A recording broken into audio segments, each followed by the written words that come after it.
What's the right number of months or years before you should be moving up or getting a promotion? There are no right numbers.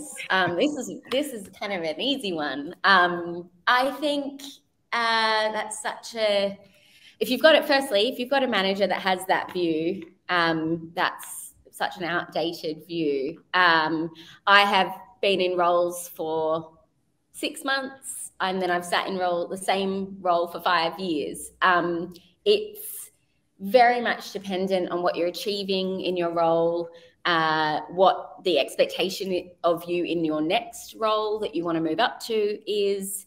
And I think it's around having the right conversations with your manager around what the expectations of the role you want to move up to are. So I think talking about having that conversation with your manager is very much about kind of going, I feel like I'm at the next level. This is taking to them what you're contributing, talking to them about how you've grown in your current role, and being able to get a really clear pathway from them about what the expectation of the next role is and what you would need to be doing to get there. And then I think having kind of regular check-ins around where you can then come back to that conversation and say, well, you told me I needed to grow a piece of business, or you told me I needed to have more confidence presenting in creative presentations if you're a creative, or learn a new coding language if you're in a tech team, and being able to actually kind of demonstrate that you've reached those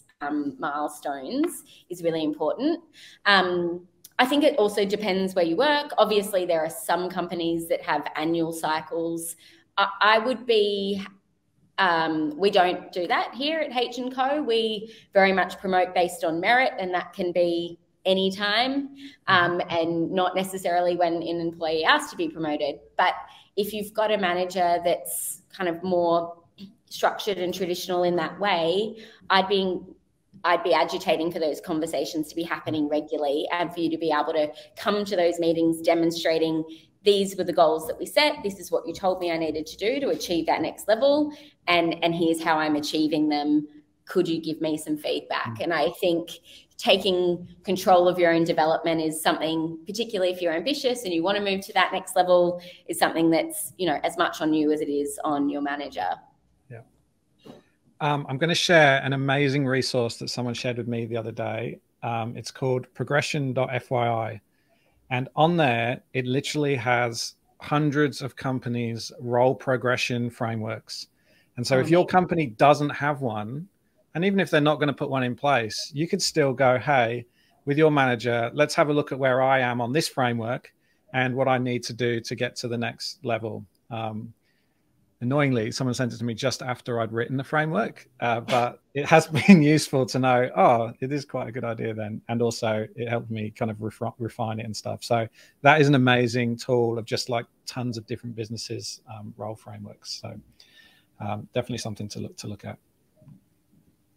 Anything to prepare for that kind of conversation, Martine? Because it's always a tough one, isn't it? Where you kind of, you're filled with anxiety of like building up to, oh, I'm going to have the conversation with my manager.